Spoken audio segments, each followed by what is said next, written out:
Okay, we are going to go ahead and get started now on the axial skeleton. And last week we took a long look at the bones of the skull. Today we're going to take a look at the bones of the axial skeleton. These are the ones that are in a vertical axis. So it is the bones of the ribs, the sternum, and the spinal column. So without further ado, I'm going to open this up. And so there we go. And, okay.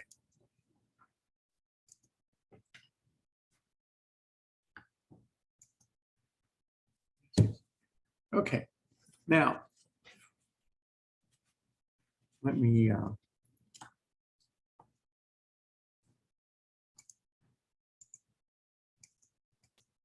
okay. So the axial skeleton, the vertical axis, we have two subdivisions of the skeleton. We have the axial skeleton and the appendicular. The appendicular are the arms and legs, hands and feet, fingers and toes, and things like that.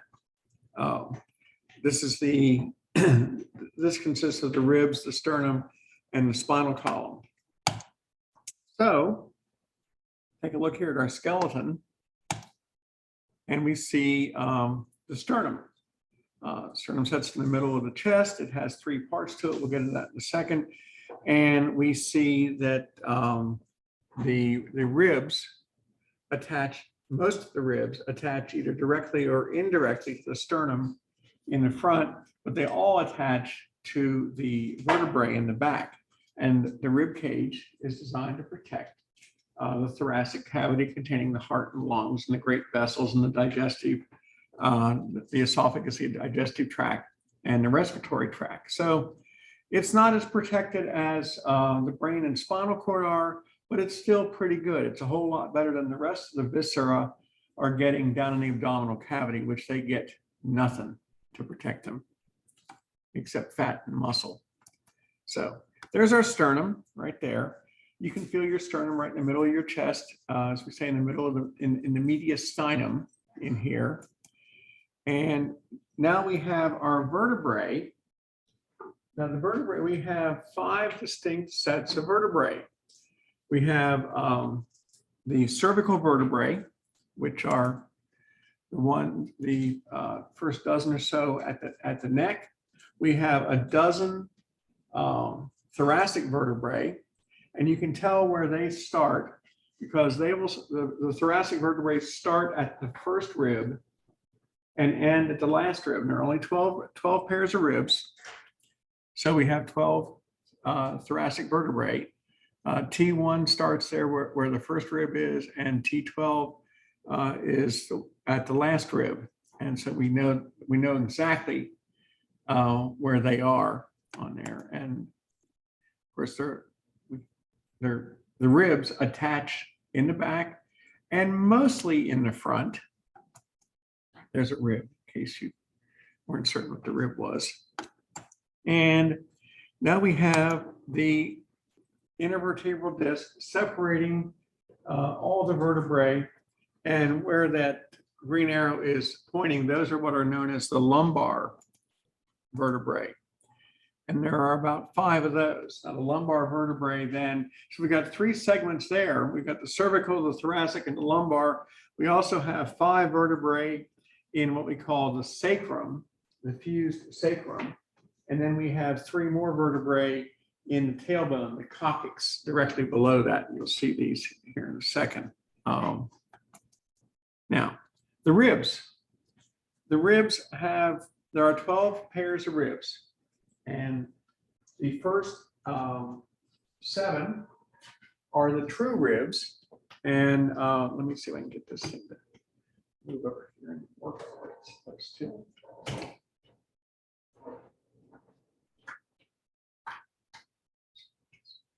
Down and switch to the camera. Let's see what happens here. So now, okay, it seems like it's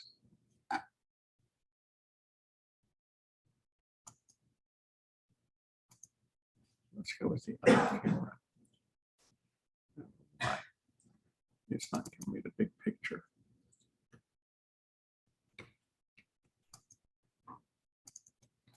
It doesn't seem to want to. Okay, let me go back to the other camera.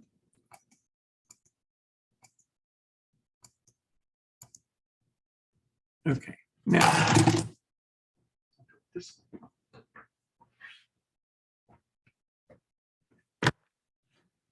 The structure here is that you see on the screen. Let me see if I can get this thing to.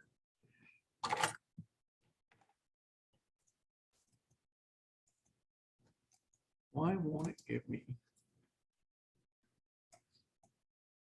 There's got to be something I'm doing wrong, obviously. Okay, well, we're just not going to show structures like I wanted to. Okay.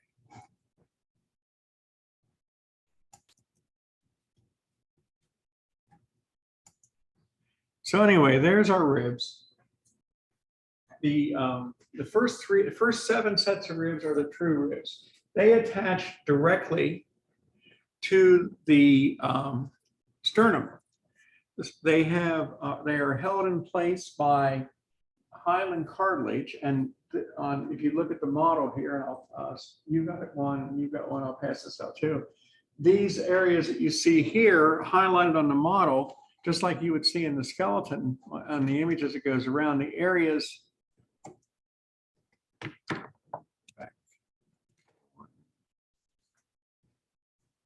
Try and okay, this might work for us. This is hyaline cartilage right along in here. So those areas that are not highlighted in red, the white areas, that's hyaline cartilage. The bones, the ribs don't attach directly to the sternum. The ribs attach to the hyaline cartilage, which attaches directly to the sternum. Why do we do that? Because it gives the ribs flexibility. Because what does our thoracic cavity have to do? It has to expand, it has to contract. Every time we take a breath, our thoracic cavity rises up and goes back down.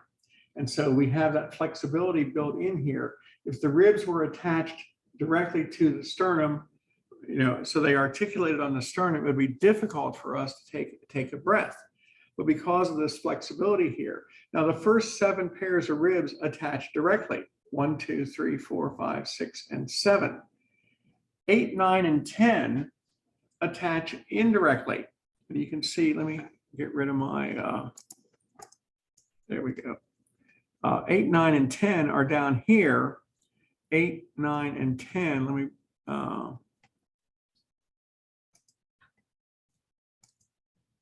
okay.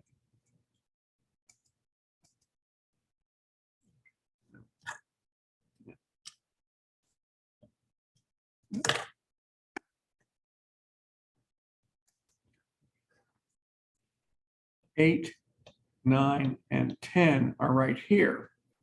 And 8, 9, and 10 attach indirectly.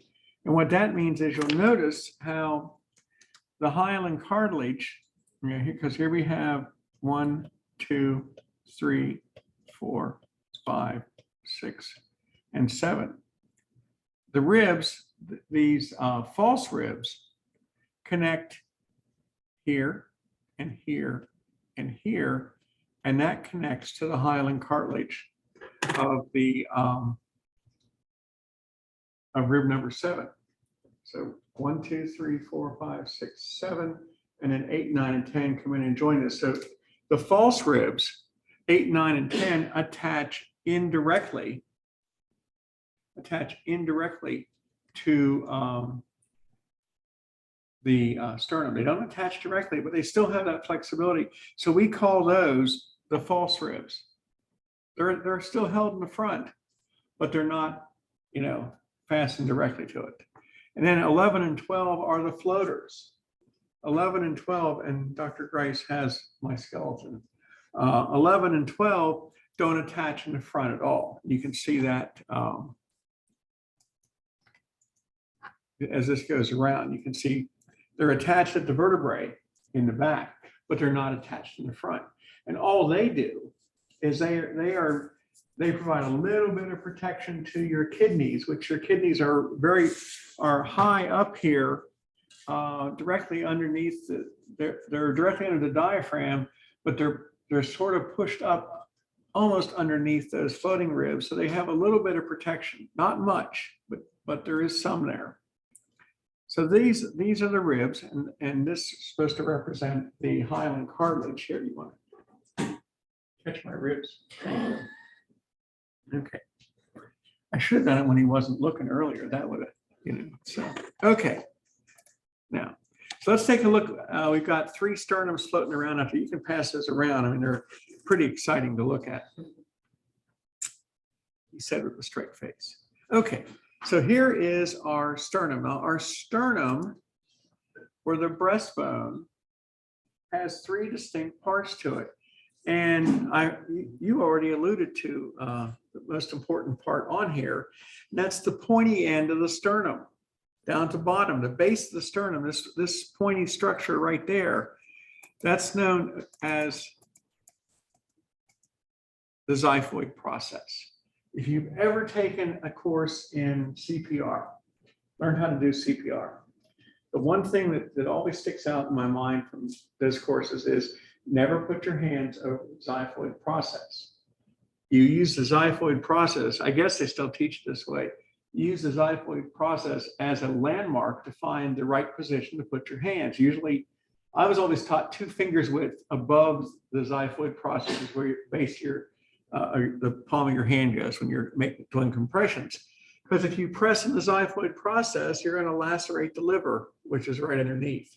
And that's never fun. Particularly for your patient. Anyway, but the xiphoid process, not only is it a great landmark for doing CPR, but it also tells you exactly where the ribs end, where your diaphragm is located, because your diaphragm start is located right underneath the xiphoid process. And so if you trace your ribs down around the sides, you know exactly where your diaphragm is located, because the diaphragm is butted up right underneath the ribs. And so the xiphoid process is this tip that nobody gets wrong. Everybody finds the xiphoid process. I remember one old CPR instructor said, stick your finger in their belly and bring it up to you, feel the point.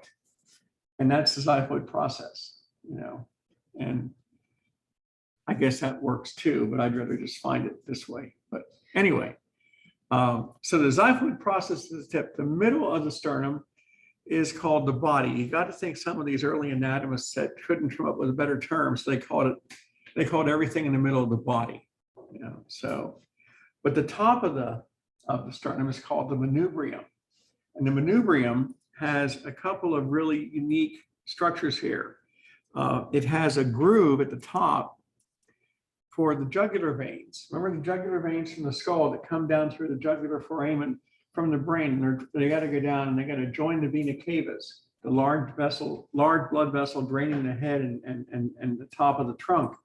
They pass behind the sternum at the jugular notch on their way, because the heart's sitting right in here and they got to get past that. But that's not all that the manubrium does for us besides protecting the jugular veins. There are 2 notches, one on either side at the top of the sternum, on either side of the manubrium, called the clavicular notch. The clavicle, our collarbone, articulates. Remember what articulate is? 2 bones come together and they move against each other. The clavicles articulate. You can feel you can feel their edges here where they articulate on the sternum, because the clavicle helps form a joint at the shoulder, because the clavicle, our collarbone, comes together, and at this end it articulates on the sternum. At the shoulder end, it articulates on our scapula, our shoulder blade, and that forms the structure. Those 2 together with the humerus, the bone of the upper arm, those 3 bones form our shoulder, and their structure and that give that the clavicle has, because it can sort of move around on here at the manubrium and at the shoulder, it's at the on the scapula. gives us some of that great flexibility. We can rotate our arm almost a full 360 degrees around. Can't do that with our legs. We have this great range of motion in here thanks to this structure. So the clavicular notch is where the end of the clavicle articulates against the sternum. So that it's more than just holding the ribs together. And so let's see, let me go back one again. So manubrium at the top, body in the middle, and xiphoid process at the bottom here. And you can see literally that the diaphragm will start right underneath the xiphoid process and track the pattern, track the outline of the ribs. Okay, now on the back side, on the dorsal surface of our skeleton, we can see where the ribs attach to the vertebrae. There is a location on T1 through T12 where the ribs will articulate there, and even the floating ribs, even the false ribs, are going to articulate on the vertebrae. Now, don't get the floating and the false mixed up. The floating ribs are the bottom two. The false ribs are the 8, 9, and 10. 11 and 12 are the floaters because they don't have any attachment in the front. 8, 9, and 10 are false because they piggyback on number 7. So, and it's easy to get them confused, the floaters and the false ribs. So here we see cervical vertebrae, the first set of vertebrae here. And I'll tell you that they all pretty much look the same in their structure, except for the first two. The first two are very, very important to us. Then we have the thoracic vertebrae, the lumbar vertebrae, the sacrum, which are 5 fused vertebrae, and then the last one is the coccyx or tailbone, which is 3 tiny little vertebrae fused together. This makes up our spinal column. Now, only the thoracic vertebrae has the points of attachment for the ribs. Now, I will tell you that it's very hard, almost impossible, to distinguish between cervical vertebrae 4, 5, 6, 7, and 8, and so on, because they all look the same. They all have the same structures. And you'd have to nest them together. And it doesn't really matter. Be able to tell me that, cervical vertebrae, there's only 2 cervical vertebrae that we're concerned with. We know where they are. We know they're above the thoracic. The thoracic have 12 vertebrae. They all look the same. They get a little bigger as they go further on down. But I dare someone to tell me, this is obviously number 11, and this must be number 12. If you got them laying out like I've got the samples there, I can't tell you which ones are which by looking at them. I can tell you that the really big ones are the lumbar, but I don't know which ones they are, and it doesn't really matter, later on, because we don't usually look at a skeleton in an individual in pieces. Look at an X-ray like this, or we see the backbone, we see the spinal column, so we can see. Well, there's let's straighten out your back a little bit here. There's damage. Perhaps there's damage in the thoracic region, and you can count down which one it is. You can tell right away by counting down. Or there's damage. We have a prolapse in one of the lumbar vertebrae. We can count and figure out which one it is. 1, 2, 3, 4. Lumbar 3. Right there where the big red thing's sticking out, That's a ruptured disc. Because our bodies don't operate in a vacuum. Everything, unless something catastrophic has happened, we usually aren't in pieces. And if we are in pieces, then why are we trying to do something, put everything back together again? Particularly if the head's here and the body's there. So, okay. Now there is our sacrum. The sacrum is 5 fused vertebrae. It is the next to last structure of the spinal column. You'll notice it has openings in it. Those openings are for the passage of spinal nerves. Spinal nerves connect to the spinal cord. Now, at this level of the spinal column, we are well below the level of the spinal cord. The spinal cord stops somewhere. Let's see, 1, 2, 3. Spinal cord stops right about here. Does not extend all the way down. It ends here. It's about as big as your little finger at that point, but there are numerous branches of nerves that spread out. And so all these yellow things here are nerves that are sticking into, now, people that are watching, I'll show them on another model, but these are all nerves here, and those nerves connect to the spinal cord. Those holes that you see here in the sacrum are openings for the nerves to go in and eventually join with the spinal cord itself. There is the coccyx directly below the sacrum. The coccyx is often called the tailbone. And the sacrum and the coccyx have large protrusions there for attaching muscles. You know, the coccyx doesn't have any openings for nerves to go through. You can see the openings very nicely on the sacrum there. What the coccyx does is have muscles attached to it. It breaks easily. I mean, it's a very fragile structure. It's only three tiny little vertebrae there. It often breaks during childbirth when a woman is bearing down to push, and she's contracting her muscles, and that bone snaps. It often breaks when someone falls and lands straight down on their butt, you know, very hard, or has some sort of blunt force trauma that they're involved with. Because you know, when you're in an accident, one of the first things that happens to you in that instant split second timing is your body tenses up. And when it tenses up, you know, that can snap, depending on the blow there too. And it's not a big deal. You know, there's not a lot you do to fix it, you know, because it's already suspended in its location by all these muscles. It's going to heal up on its own in about 6 weeks anyway. You know, you may not even know that it's broken. You know, it'll be sore, but there's not a lot you can do about it.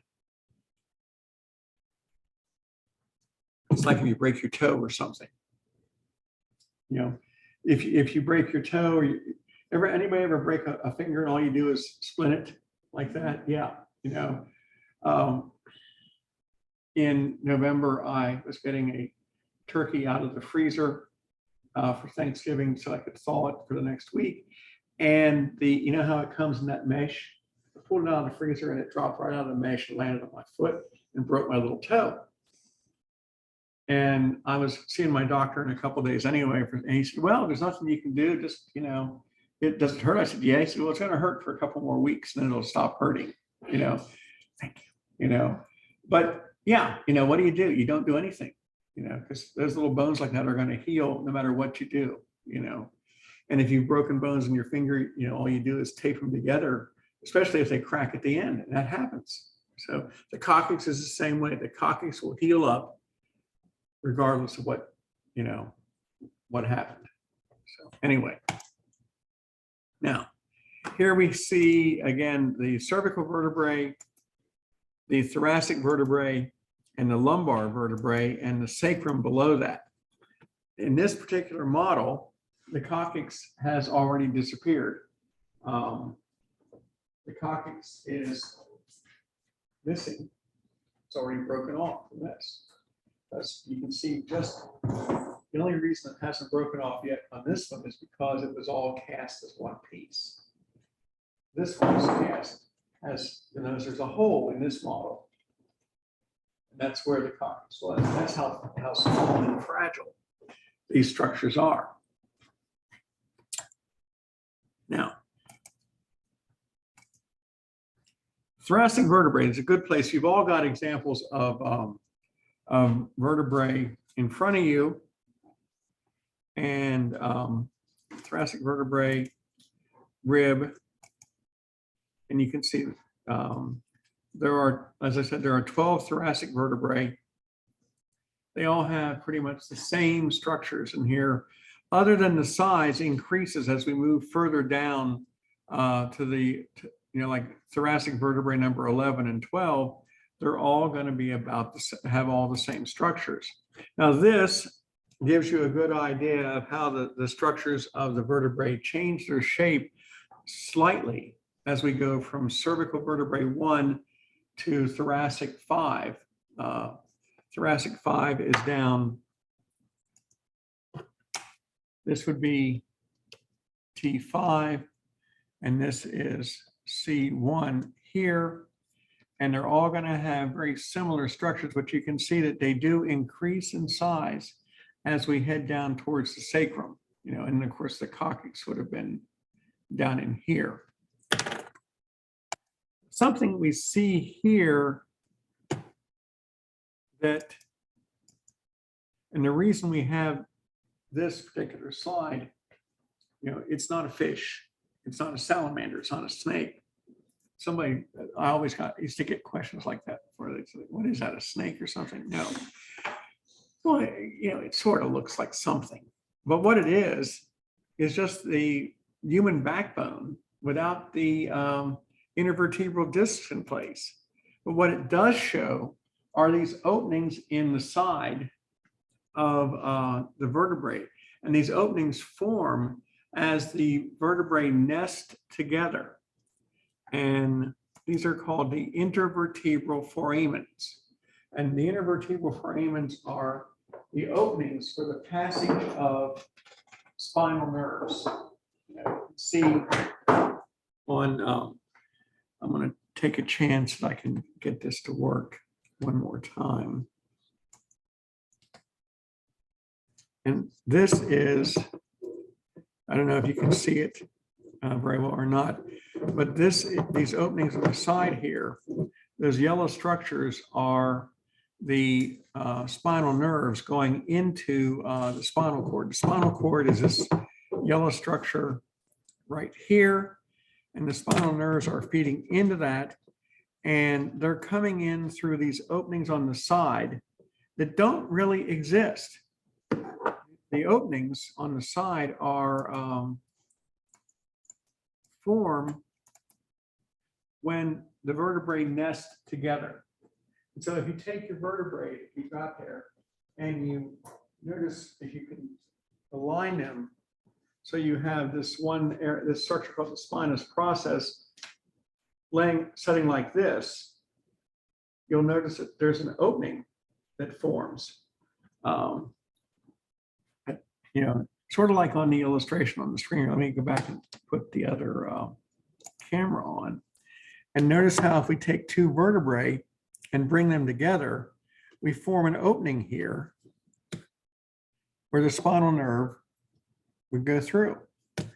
You have a pad of cartilage in there, but this is an artificial opening. It's not a true foramen, but the way it forms, the way the vertebrae are assembled, it creates this passageway for the individual nerves. And when we get into chapter 13 and 14 here, you'll see how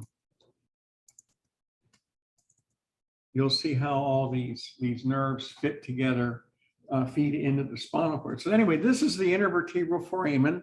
The spinal nerves are coming in through there. We have intervertebral foramen in the sacrum.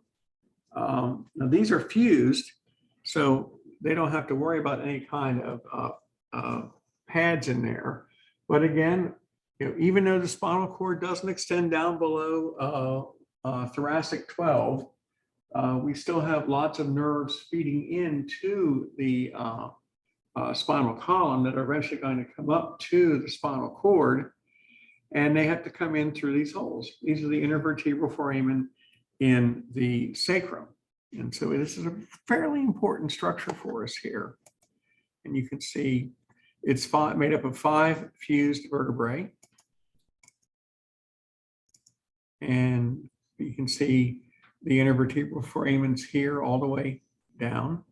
And if we flip this thing over, you can see another structure that, is the remnant of the individual vertebrae that were fused. This is what's known as the spinous process. Spinous process, if you have a vertebrae in front of you or you're looking at one on screen, is this structure that sticks up. You'll look at a vertebrae and you'll see it has two parts that stick out like wings in the side and a part that sticks up. And the part that sticks up is called the spinous process. Sometimes you can see this pressing up against the skin. Some individuals that have a very pronounced spinal column, you may see them see a little bulge on the back of their back as these spinous processes are pushing up against are pushing against the skin.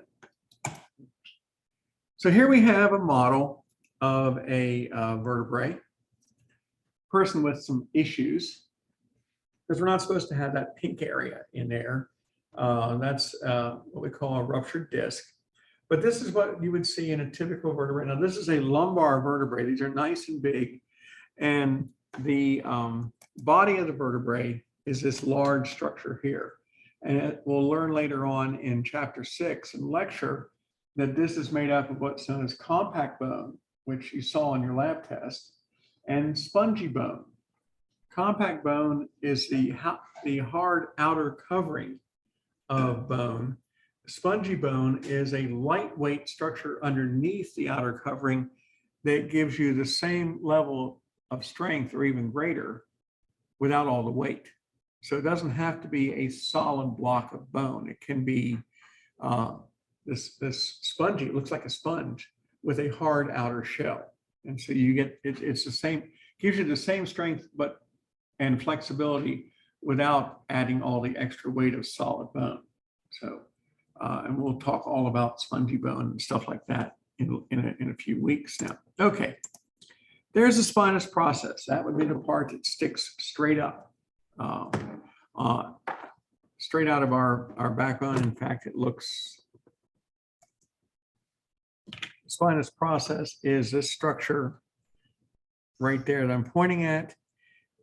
It sticks straight up, and the transverse processes are these wings here and here that extend out from either side. All three of these processes are points of attachment for muscles, because our spinal column is wrapped in muscles to hold it in place. So there's our spinous process right there.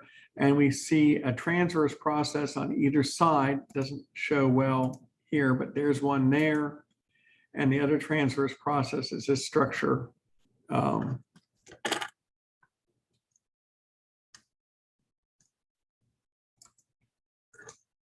This is the other transverse process over here. There's one. Well, let's get you out of the way. There's one, and there's the other. So again, it looks something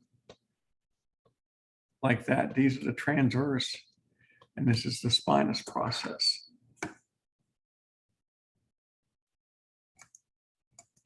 So there's the body of the vertebrae. What you're seeing now is what the hard outer shell of bone. It's called the compact bone.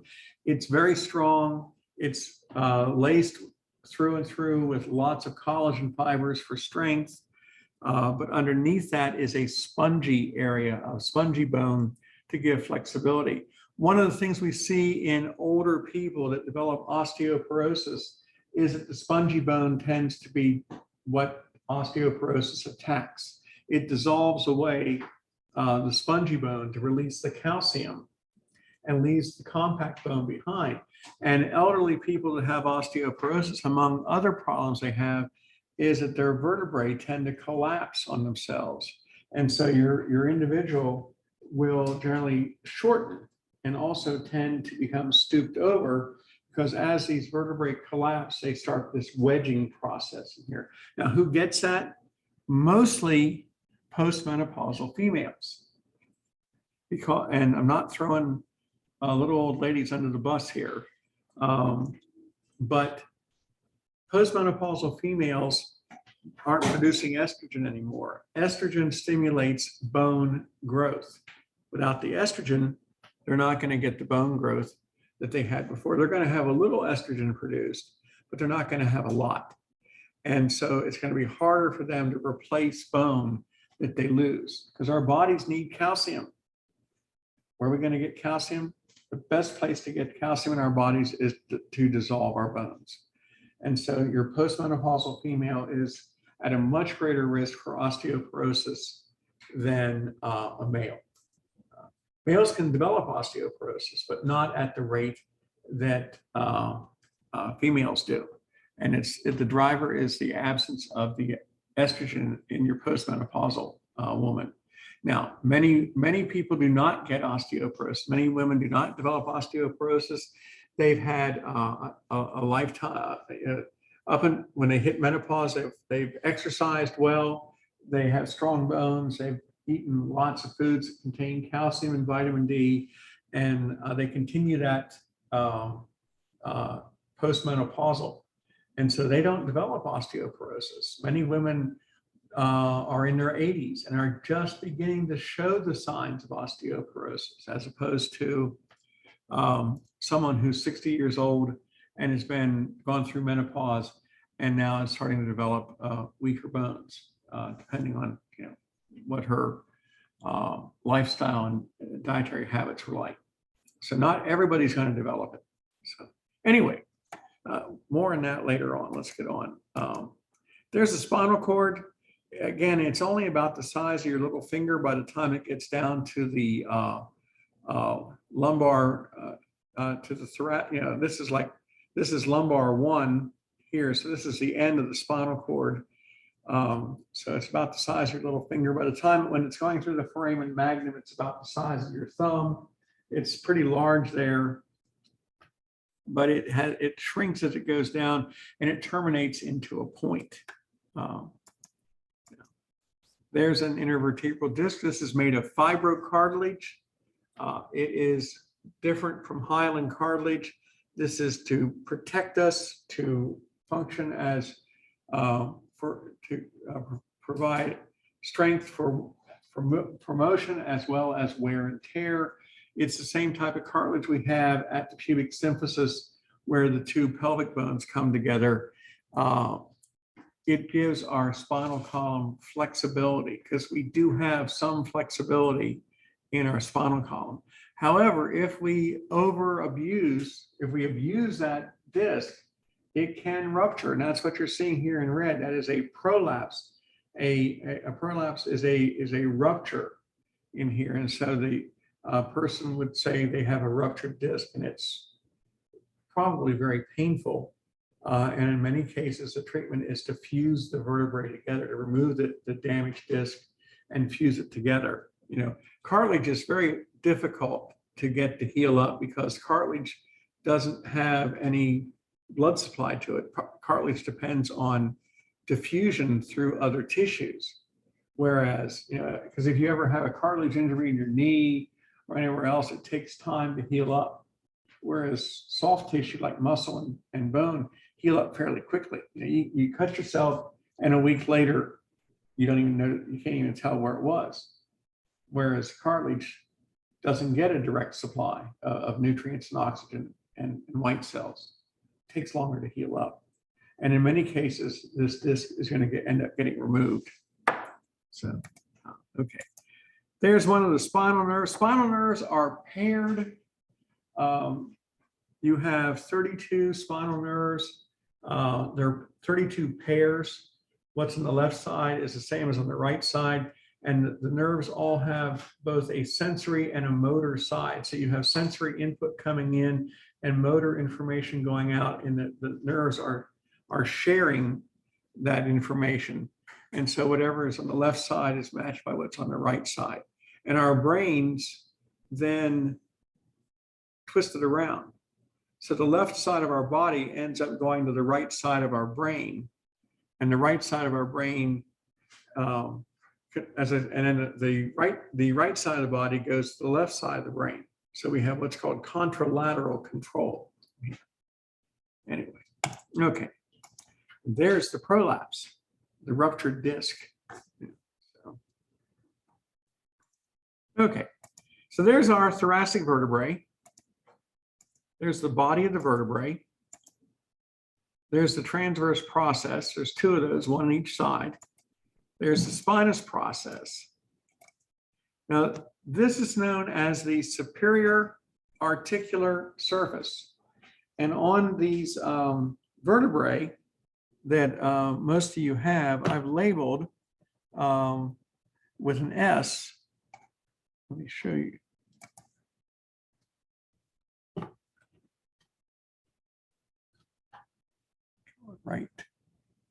Right there, that's the superior surface. Now, the superior surface is counterbalanced by an inferior surface. If you have a superior surface, you have to have an inferior surface. And the inferior surface is underneath the spinous process. You can see the little eye there and there. And the inferior surface of one vertebrae will set on top of the superior surface of the adjacent vertebrae. So it looks like this. So superior surface, inferior surface, and they come together like this. And what they do is they create that intervertebral foramen right there. I can put it together this way too, and it would still work. So we call it the superior surface simply because it faces up, and the inferior surface faces down. So it sounds counterintuitive, but that's where the superior surface is. The superior surface is in front of the transverse processes, and the inferior surface is behind the transverse processes underneath the spinous process. It's just how they nest together. That's all it is. There's nothing special about it, but it just shows how these pieces come together and nest to give you the notch, if you will. Okay. There's the inferior articular process there, or inferior and superior. If you have one, you got to have the other. And there's the notch right there that forms the intervertebral foramen. There's the facet for the rib right in front of the notch. That's the only thing you won't see on any of the other vertebrae, is this facet for the rib. And you got to end up looking for it anyway. So, and there's another facet there on top of that one. So, okay. Now, if we look straight on, we can see the transverse processes on either side. There's the body of the vertebrae. There's the vertebral foramen where the spinal cord goes through. There's the spinous process and one of the two transverse processes there. And here we see the superior articular process. And it should, if I had an S on it,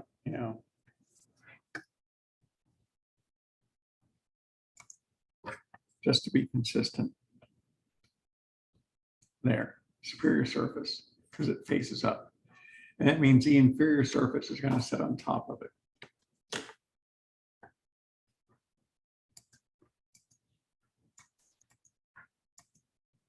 The lamina is the outer covering of the vertebrae. And yes, I'm in class. Thank you very much. And this is the covering around the edge of the vertebral foramen. Now, cervical vertebrae number 1 and 2. They're arguably the most important vertebrae in our bodies because they are where they do two very important things. Cervical vertebrae number 1 holds the skull upright. The skull sits on top of cervical vertebrae 1, C1. It's called the Atlas. The Atlas, mythological god that supposedly held the world on his shoulders. Well, C1 holds the skull on top of the spinal column. And The occipital condyles on the skull sit in fossa on C1. So cervical vertebrae 1, the atlas holds the head up. The occipital condyles nest on there. C2 is called the axis. C2 allows us to turn our head to the left and right, to move it back and forth. There are two very large muscles that attach at the mastoid process right behind the ears. And they attach the mastoid process and they attach at our sternum.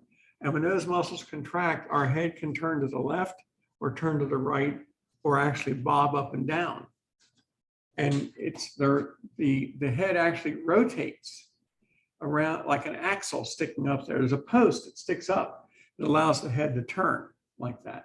Yeah. What muscles are those? The mastoid processes. Those are the sternocleidomastoid muscles. We'll get into that and get into the muscles that they insert on the mastoid process. They start at the sternum and they come up here like this. They're very large and very powerful. They're what turn our head left and right. So it's one of my favorite names, just, because it's so complicated. The sternocleidomastoid muscle, so. Okay. Now, there's the atlas, C1. There's the axis, which is called C2, because it's cervical 1, cervical 2. This axial that sticks up here is called the dens. The classic name is the odontoid process, but dens is what everybody has named it now. And if you look here, we have C1 highlighted in red, and you can see the occipital condyles. Let me go back here once.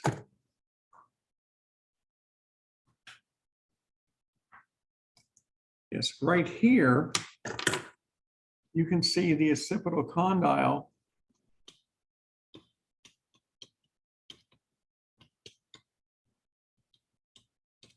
right here resting on C1 on the atlas. Remember, a condyle is a bone process that essentially is the structure goes up and down. Epicondyles go to the side, condyles go up and down.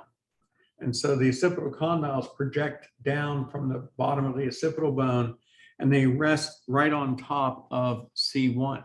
So it's holding it up.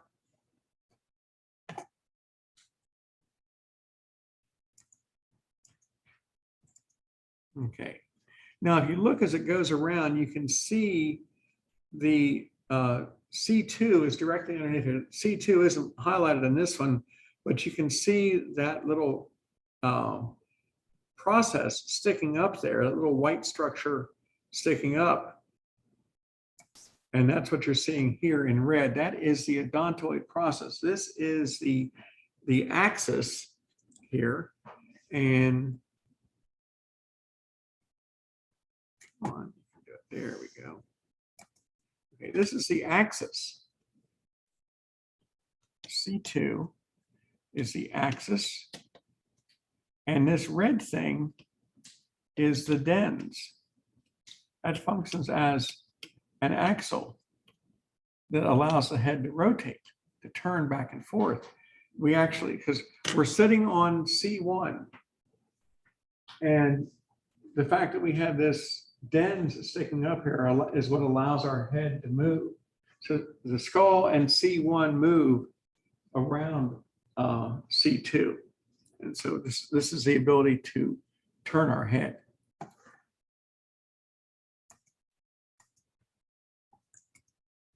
And this is, so you could argue that C1 and C2 are probably the most important of all the vertebrae, but it's hard to say because they're all important.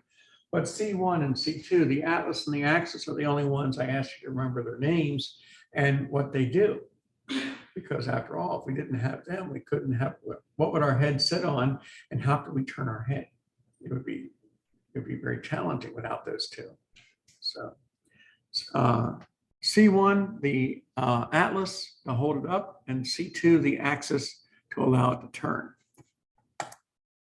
This is what the atlas looks like.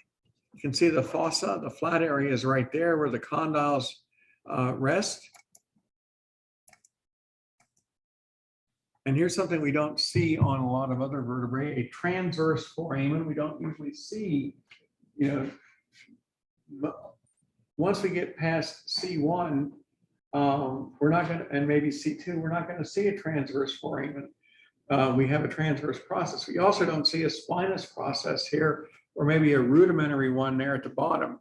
But what we're doing is the spinal cord has to come up in the middle. See how large the spinal cord is at that point. And then the skull has to set on top of those two flat areas that we see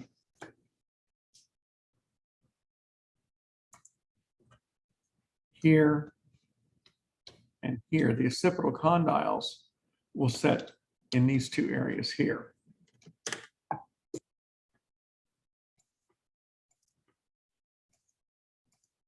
Okay.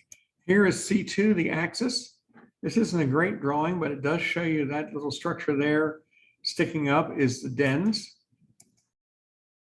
You know, now we're already seeing a spinous process now down here, and starting to see a little larger transverse process showing. So we've already lost the transverse foramen that we saw earlier on C1. So there no other vertebrae look like these two. These are very distinctive in their shape. No, there are, you know, nobody has an axial sticking up except C2. Nobody has a fossa for the condyles to sit on like C1 does, because their work is different.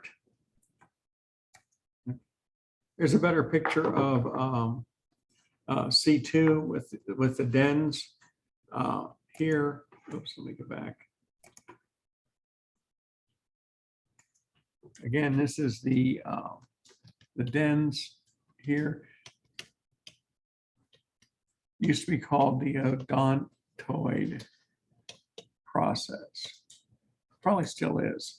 And we see probably the end, and we do have a transverse foramen here and here, but that's about it.